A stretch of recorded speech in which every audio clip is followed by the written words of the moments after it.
Do you think having a purpose in your life is important? And if somebody growing up, male or female, feels like they don't have a purpose, how do they find their purpose in life?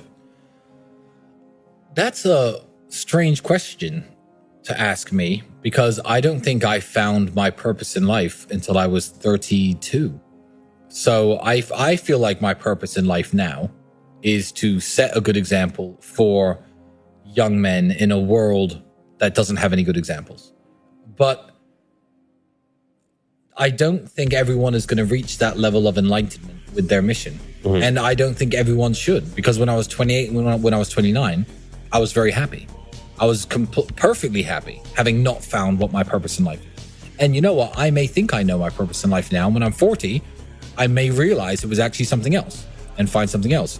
No, I don't believe life has to be a purpose. I just believe in making sure that you are happy and making sure that that happiness is spread as much as possible to the people you interact with and the people around you.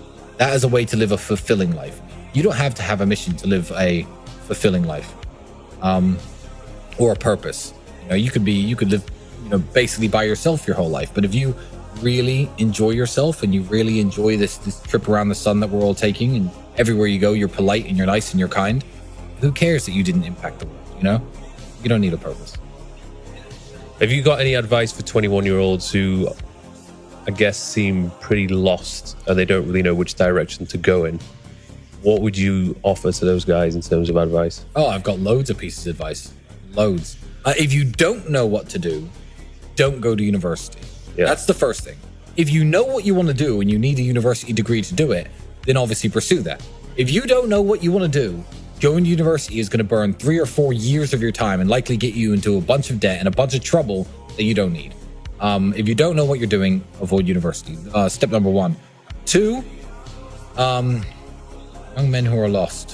What can I say?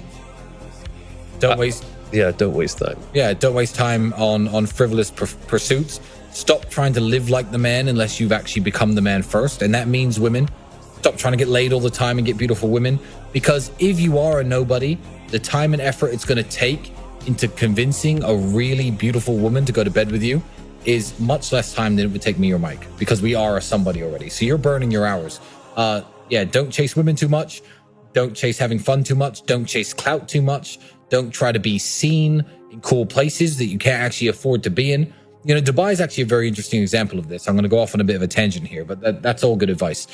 It's simple. Dubai is a very good example of this, because Dubai is a place where people can look like they're doing something big when they're doing absolutely nothing at all. Mm-hmm. There are hotels in Dubai, like the hotels I stay at, that are 1, 2, 3 grand a day, 10 grand a day. They do exist. And there are also hotels in Dubai up near the old town where, the laborers and the workers stay that cost $35, $40, $50 a day. That does happen. You could fly to Dubai, and people do this. Men do this with no money, because men don't have the ability to just, hit dating apps in Dubai and live the good life. They come to Dubai with their friends. They have no money in their pockets. They have a nice shirt that they'll wear, fine. And they'll take a taxi from their really cheap hotel down to downtown, picture in front of the Burj Khalifa, click, picture in front of a Lamborghini, click. Now they're a guy with a picture in front of a Lamborghini in Dubai. They're a guy who hangs out in Dubai now. He's at the Burj Khalifa. He makes less than $1,000 a month, probably. People do this. They literally clout chase based on location. And that is the biggest waste of time that I've ever heard of. Go on a vacation within your budget and have fun with your friends, by all means, and take your mind off trying to be somebody. But yeah, people pretend too hard today.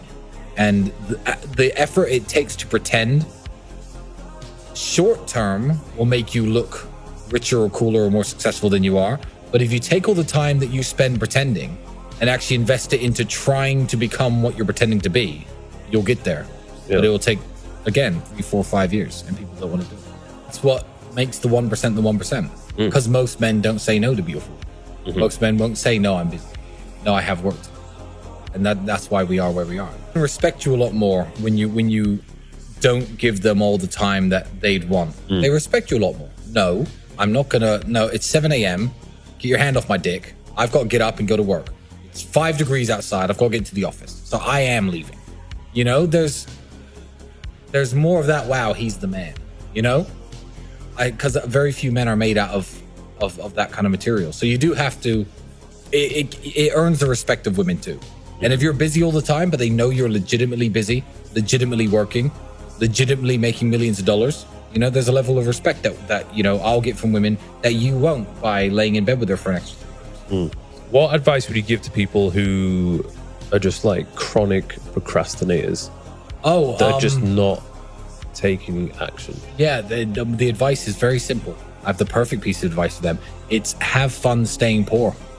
Have fun staying poor. You're never going to make it. I don't care. Because if you can't look at your Instagram and think, you know what, maybe I should get into shape. If you can't look at my Instagram and think, you know what, maybe I should make some money. And you literally, with all the inspiration shoved in your face nowadays, I mean, you're sitting in this luxury apartment in Dubai overlooking the ocean. I don't even know what day is it. What day is it? What day it is? Sunday. On a Sunday afternoon. Like, this is what we do. If you can't watch people like us, if you're watching this podcast and think I need to do something and you're a procrastinator, good. I don't care. Have fun staying broke. Because like you said, I need someone to wash my cars. I need people like you. So not everyone can make it to the top, and there's no help for those people who can't motivate themselves. If you can't pay your bills, you know, it's hard to pay your rent, you're eating the crappiest food, you're driving the crappiest car, all the beautiful women in the world don't look at you, you can't afford any nice clothing, and you're sitting around thinking, oh, well, you know, just a few more hours playing Fortnite, then that's your station in life, and enjoy it. And you got to understand, if you want that life which you're dreaming of, you have to make some sacrifices. Of course. And even when it comes to relationships and women, I've had to make sacrifices. I've had to end relationships. I've had to just go through phases where I didn't even bother at all, just to keep my mind focused on the mission and to avoid the distractions. It's very hard to become successful. It's very hard to become rich and successful, and that's why very few people do it. It's very hard to become influential, to get people following you, to get people listening to you. It's difficult. So if you can't motivate yourself to do it, you know, fuck you. Sorry, it's the way I feel.